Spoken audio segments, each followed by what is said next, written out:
Hi everybody, it's Don and I hope you're having a fantastic day. Well, we have some storms affecting a couple cruise lines right now and probably more over the course of this weekend and into next week. We have Virgin Cruise Line is changing their pricing policy and their way that you have to book their cabins as of this October. And I'm going to tell you, I'm not a big fan. Also, we have another ship being announced by Royal Caribbean, and they're just getting bigger and bigger.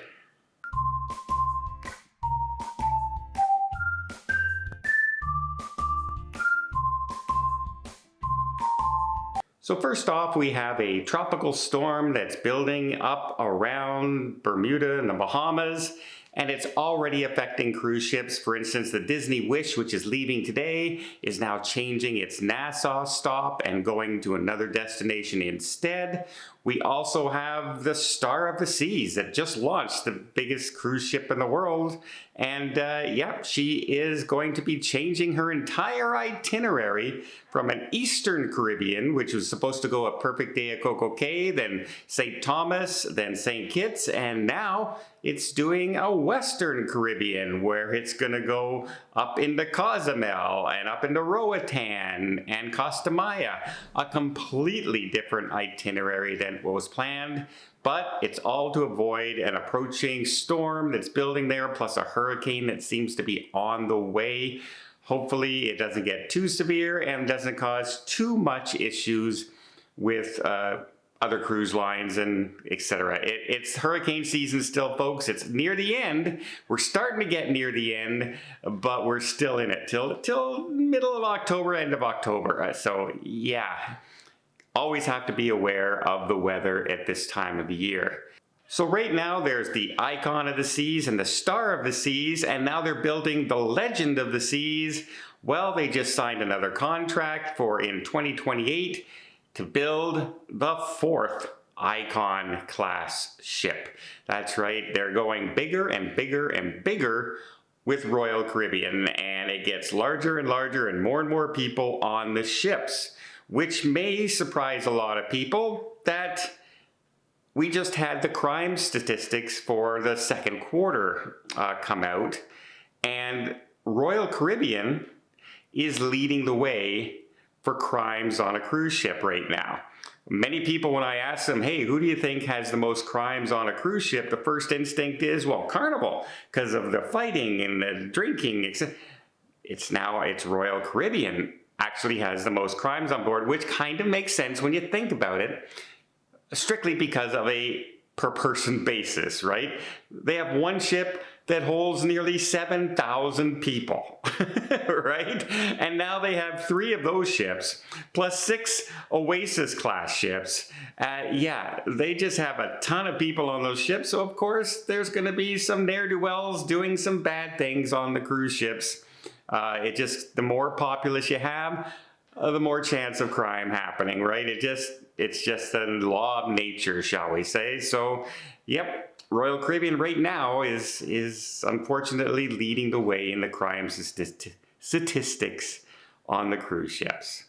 Next, let's talk about Virgin Cruise Line's new pricing policy and why I'm a little skeptical of it. But before I get there, let me just invite you to hit that subscribe button if you haven't done so already. If you want to keep up to date with everything going on in cruising, from what it's going to cost you to go on Virgin or the new pricing structures to the new ships coming online to storms that might affect your destination, you're changing your itineraries, should you go, should you not go, some hints and tips to make your cruising just a little bit easier.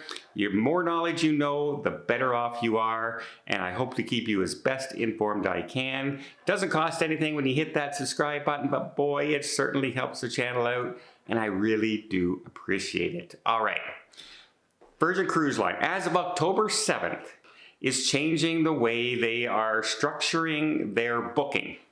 So they're saying it's more transparency, right? You can see it easier, and one of the changes they're doing is they're changing the way gratuities are now shown. Now, if you book a Virgin Cruise Line ship right now, you know the dining's all included, right? You make a regular booking. You can change your passengers, passenger 2, 3, and 4. You can swap them out before your cruise if you need to and switch somebody else in there.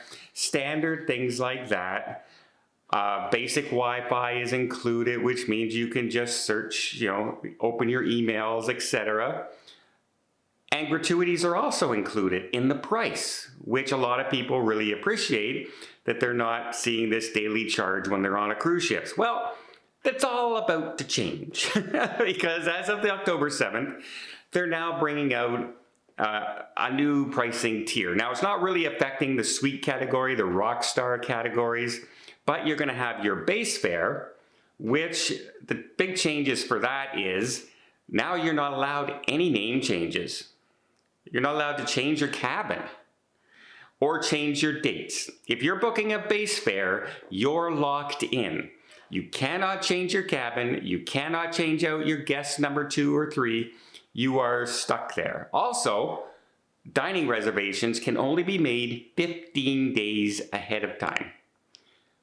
Other pricing structures, you'll be able to do it. You'll see what I mean. The next one, the next level up is the essential one. Now, on the essential one, you'll be able to book your dining 45 days ahead of time. So you can see the benefit of upgrading to the new package. You're not getting anything special extra. You're just able to book your dining faster.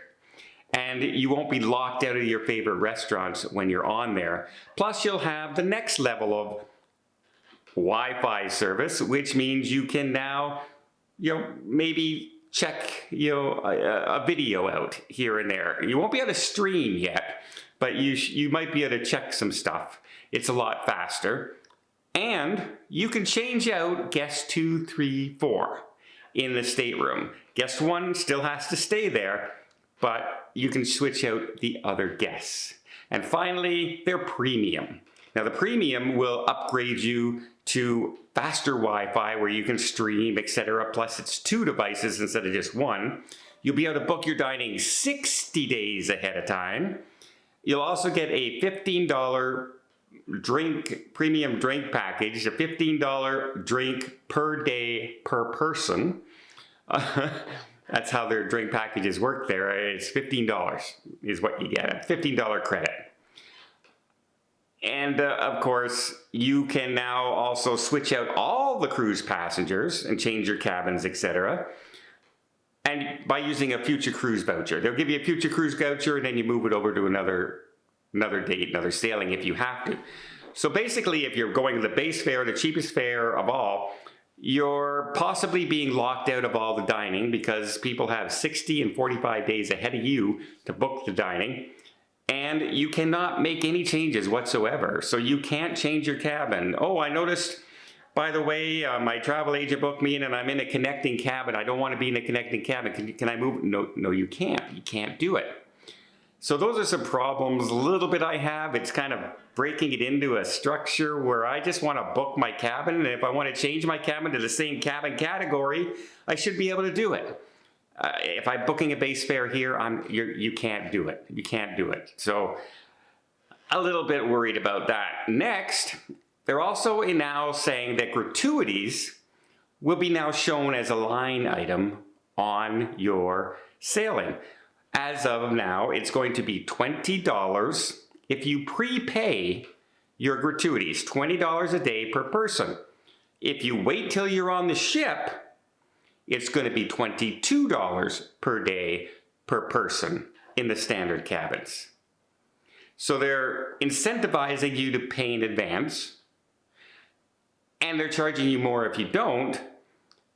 But what I also don't like is it used to be completely included. You used to just forget all about it. It's included in my fare. I don't have to worry about it. Now they're putting it on there, and they're giving everybody now the option to go down to guest services and take the gratuities off or change them if they want, which really only hurts the crew members who rely on that gratuity as part of their pay structure. right? We're seeing a big trend out there of people taking gratuities off because they don't see the transparency in it. They think people aren't being paid a fair wage. They want to tip people in person. Various reasons. They don't think they're getting the right service. So they're doing all these changes. Well, the way it used to be, what I really liked is I booked a cruise fare for $4,000. It was included. My dining was included.